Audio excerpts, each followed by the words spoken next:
of persevering in following Jesus moment by moment. Sunday morning I talked about that, being led by the Spirit, not walking by the flesh. And then coach others. You have no idea your impact. And especially if you can learn to coach others, which we're called to do biblically, which we're not doing, okay? And I talked about that last time I was here. But I just want you to know it is not about the quantity of people, it's about the quality. It's about the real hunger to actually walk with Jesus and help others to do that. And then what you've learned in walking with him, you help others, and then what you've learned in helping others, you help them to help others. And so I am thrilled. People say, well, there's not many coming. I say, oh, that's not a problem. Jesus changed the world with 3, really, pretty much. Okay? It helps to have a resurrection in there and a Pentecost. We don't need to be crucified, except we really do. Day by day, I've been crucified with Christ. And the way to look and sound like Jesus is to die to ourselves. So there is the real crucifixion that needs to keep happening, the real cross for us. Amen? Okay, so let's plow ahead tonight. What I think I am going to do, I think I'm going to take time to do a little bit of review. I'm going to take our precious time. And Dennis, I'm going to ask if you'll let me pick on you. Would you do that? Would you be willing to just sit right here? Just all you have to do is sit there and be a prop. As long as I can take my mask off sitting. You can do either one you want. I'm just going to use Dennis as a prop. So I'm carefully wanting to not go off. I've got to just be real succinct. So I'm praying for the Lord to help me. So I'm the Father. This is the Son. Okay?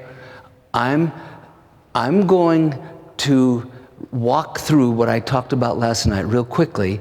It is what every child, every teenager, every Christian desperately needs to have what the Catholics call a spiritual director. I mean, they used to, I think. Everyone needs a spiritual parent, desperately. And of course, logically, the children of the family need their fathers, which you'll see in just a moment when I get through with this little review. So here we go. I'm just going to review last night real quickly. It looks like this. First, Jesus selected his disciples, 12. I don't need to select Dennis. He's my son. So he was born into my family. I don't need to stay up and pray all night long. But I do need to do what Jesus, he selected them to be with them. So I'm Dennis's dad. He sees me, we eat together, we do stuff together. But he is so important, so valuable, that I'm going to actually, from the moment I possibly can, I'm going to start having a meaningful time with him every week, just on the calendar, just routinely, because my goal is to know him. The good shepherd, Jesus, knows his sheep. And I can know about Dennis by being his dad and watching him, but I'm not going to know the important things about Dennis unless I'm with him and somehow he feels my love. The good shepherd certainly loves his sheep. He feels my love enough that he's willing to open his heart to me. I can know the externals, but I need to know his heart, because that's what finally matters, and that's what determines everything he does. Remember, above all else, guard your heart, because everything you do comes from it. So, number one, I need to have time with him that's scheduled when we're together. I just need to learn to develop conversations, so I talk a little bit, but then I ask him questions, just to get him used to the idea of talking to me first about the external things. What's your favorite car? Blah, blah, blah. It doesn't matter. But getting to know about the externals in order to get to the point that I can, in the early years, and if he's 3, it's a lot different than if he's 13. I don't have time to wrestle with all those dynamics, but it's obviously different. But earlier, we don't need to talk about some of the things I talked about last night, but I need to establish and sustain a relationship where we do talk to each other about the things he's interested in at that point. Everybody clear? So after a while then, the first things I ask him about that are more serious are to tell me what's happening in his life. Tell me your story, okay? That's how I get to know him. Jesus got to be with Peter, James, and John all the time, pretty much for 3 years. I can't be with him all day. I've got a job. By the time he goes to school, he's going to school. And so, but I can be with him and have him tell me his story and listen to him carefully. And when he tells me his story, I'm getting to know him at the external level, at the levels of what happened, and I can even say, that happened, what was your response? But we're talking about things that are outside that you can see. But that's called fruit, okay? So things happen to him. I want to find out how he responds, fruit, okay? But everyone knows that there is no meaningful fruit apart from root. So I'm not wanting to deal with the effect, I'm wanting to deal with the cause, and tragically, most of the time we deal with the effect rather than dealing with the cause. Man looks on the outward appearance, God sees the heart. Everybody clear? And so I've got to get down to the root, and so when I start asking these heart-opening questions, which Jesus did, okay, when I start asking these heart-opening questions, I've seen what's happened to him. I'm getting to know his story. I've heard how he's responded to it. That's the fruit of his life. Is that helpful to think of it that way? Then when he tells me the fruit, I want to say, wow, what was the cause of those nice green apples or that rotten, whatever. I want to get down to the cause. So that's when I begin asking him very carefully, thoughtfully, do you remember what you were thinking when you said that? Or how did you feel when they did that? What was going on the inside? And he's not going to think about those things if he's typical. He just acts and reacts, doesn't realize that what's driving him is what's been going on inside of him all his life. Everybody clear? That's what drives him, is what is in his heart. Okay? His hurts, his hopes, his desires, his habits, internal, that's what drives him. So I need to ask him those heart-opening questions, and then if he's able to identify it, if he can remember, well, I might say, what were you feeling when you said that? Or do you know what you were thinking when that happened? If he can remember, and he'll almost have to be trained to do that, to know himself at the inner level, and this is helping him do that, then we can deal with that. If he can't, and I'm going too much detail here, but if he can't, I need to help him a bit by saying, and this is important, by saying something like, if that had happened to me, I'd probably have this thought, or I might be feeling this. Is that, I'm not saying that was you, but did something like that happen? It's fine to just help him, trying to empathize, trying to identify, but sooner or later we want to help him identify his thoughts, identify his desires. What do you think you were wanting to do with that? Or his motives. Do you know why you said that? But all of the heart pretty much is the why. Whether it's thoughts or desires or emotions, that becomes the inward driving force and the why. Okay? Mm-hmm. So then, if he can identify it, then the next thing I want to do is I want to help him evaluate it. I don't want to be the one who's giving him the information in this setting. We'll give the information other times, but in this setting, I'm wanting to help him think about or evaluate, not just think about, but evaluate, critique his thoughts, his emotions, his desires. What do you think about that? What's your evaluation of are those good thoughts? Are they bad thoughts? Oh, they're bad. Well, explain that to me. So I'm just listening to him and letting him become self-aware, self-evaluative. Okay, many times we evaluate our behavior based on other people's reaction to us, but we need to coach the heart. We need to disciple people to guard their heart. So this is what we're doing here. And if he comes up with what I think is a pretty good evaluation, I might say, wow, way to go. I agree with that. Or I might even say, depending upon his age, his relationship to Jesus, I might even say, I think that's exactly what Jesus thinks. I think you've actually received that from Jesus, because every good and perfect idea or desire is initiated by God, so I could easily say that, encouraging, celebrating. Or if his thought or evaluation is not good, I can say, well, okay, and that's the key. I'm not here to teach him. I'm not here to hammer him. I'm trying to partner with him. He doesn't have a problem. We have a problem. And I'm dealing with when there's a problem right now. Your kids have problems. Everybody aware of that? They got stuff going on. Okay? So, all right. So, your perspective on that is that it needs to change. It's not good. His judgment about himself is there's a problem there. Okay? Well, all right then. What do you think needs to change, or how can you change that? Okay? So, we're just working with it. Often, he'll get stymied. He won't know what to do. He won't know what to say. So it's at that point that I say, well, do you know what I think? Or do you know what I might say and answer that? Sometimes, often, he does know. As he gets older, he'll know.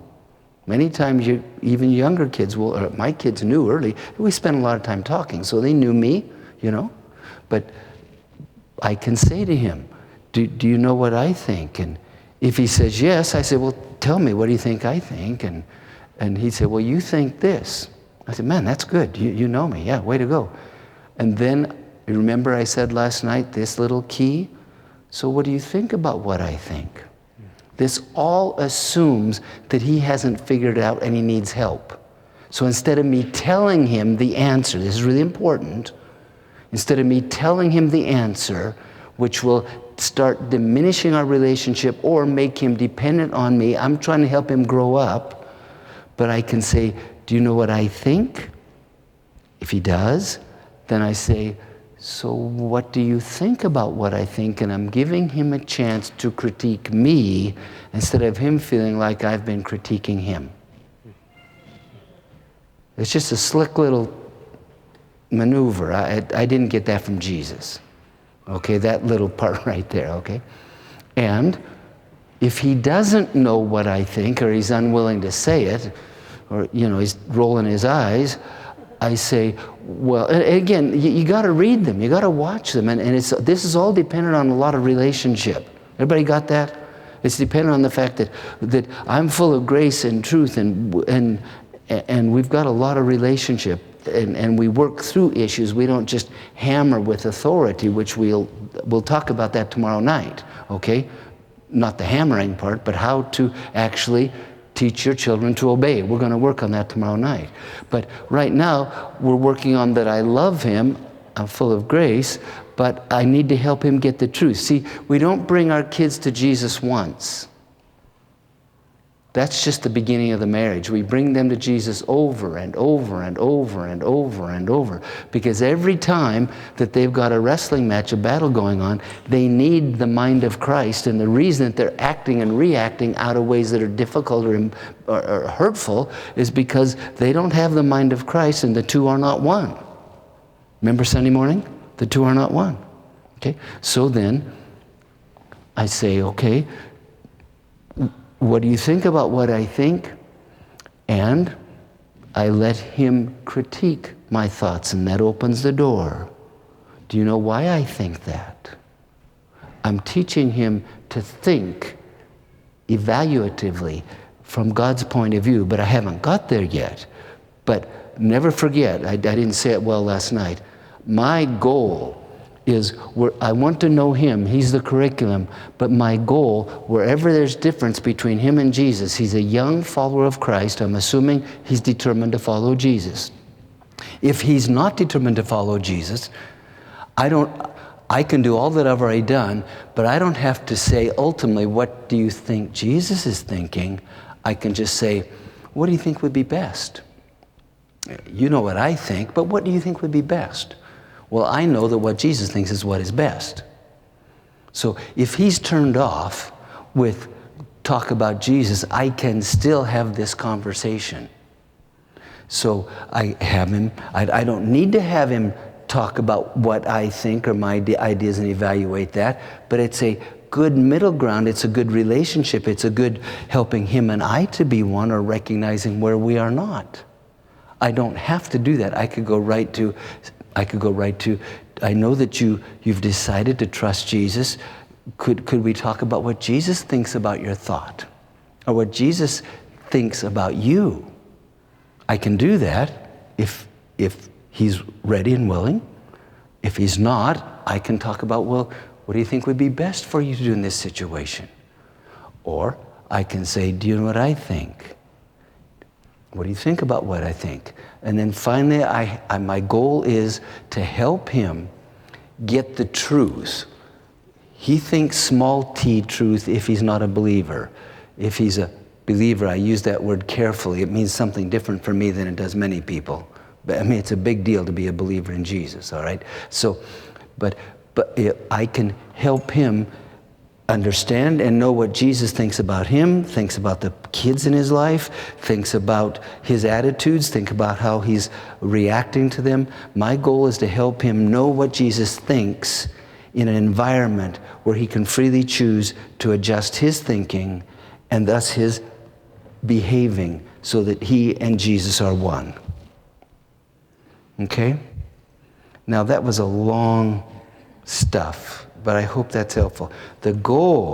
My goal with my kids was always, I didn't want them to follow me. I wanted them to follow Jesus. And so if I let them mimic me, that was not okay.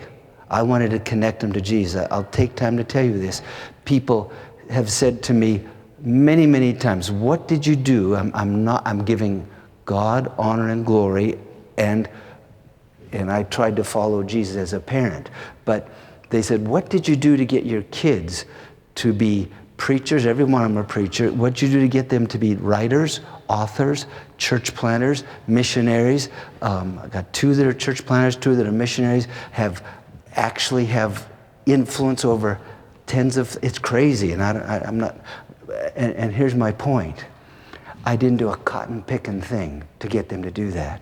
I didn't dream that for them. I didn't want that. I mean, I didn't have a plan for that. All that I tried to do was connect them to Jesus.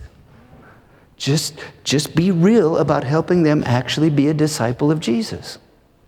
And so this weekly date was the bread and butter. If we're talking like this on a date, well, when he's got a problem on Thursday afternoon, we've got the relationship and it's just normal. We can talk about Jesus naturally. If the only time you bring up Jesus is when all of a sudden you got a crisis, it's not going to go over very well. But if the kids just grow up experiencing that we talk about Jesus naturally, easily, as one who loves us, who knows what's best for us, and our faith is in him, well, then we can live this thing out much, much better. So, thank you, Dennis. Does that, I don't want to take a lot more time with that. I probably took too much time. Is that helpful to review that? I think there might have been some questions last night because we were going fast. Okay. If you want to talk with me about it personally, great. That's what I do. Now, I didn't take time to tell you all the principles that were in there from Jesus, but they're in there. Okay, it's about loving, it's about knowing, it's about grace, it's about truth, it's about relating, it's about dialogue, it's about questions, etc. Sir, could you grab me one of those parenting books back there? It's on the table. No. April will get it. Never mind. Thanks, April. That's good. I'm sorry. That was confusing. Okay. So I'd like to have more time on this, but I think we better get on because tonight is very important. Tomorrow night's very important. So what I'm going to do is thank you, April. maybe I will tell you one story. I've mucked my way through our story with David, but let me tell you about time with Dana, our daughter Dana. She's a sophomore in high school. She's about 16. I find out that she is very interested that she's going out with, it's informal, but you know how that works, with a kid who's one of my board members' son, one of the best looking kids you've ever seen in your life. He's Mr., front of the cover of the book. He was a starting basketball player in big school in Oklahoma City, state finals in pole vault, athlete, Mr. Charisma. He was everything. His dad was, he was a lot like his dad. Everybody just thought he was wonderful. So I found out that he really, the word I got is that he's told someone he wanted to marry our daughter Dana. Well, now they were just kind of, I don't know if they'd had dates yet. If Debbie, she'd probably remember this. But so Dana and I are on our weekly date. Every Wednesday, Dana and I go out at 4 o'clock. So we're sitting, I always went to the place where you could get free refills and chips, cheap, earlier. So we're there, having our date, and so I said to her, so I hear that Jer really is interested in you. She said, oh yeah. I said, how interested? She said, well, he wants to marry me. I said, you're kidding. Really? No? I said, wow. I said, well, what are you thinking? What do you think about that? And she said, well, I really like him. I said, okay. Okay, can we talk about it? Yeah. And Dana's my quiet one. She's my reflective one. And I said, well, I don't know. I don't remember the conversation went a little while. And I said, well, you know that we understand that because we have faith in Jesus, that we don't follow him from afar. We really do our best. He didn't do anything apart from the Father and told us to learn of him and follow him. And I know that you're committed to always being led by Jesus, by his Spirit, through his word in everything you do. And I wonder, could you tell me about the conversation you've had with Jesus about Jer? Real quiet. She put her head down. I could see tears. I said, what's happening? She looked up.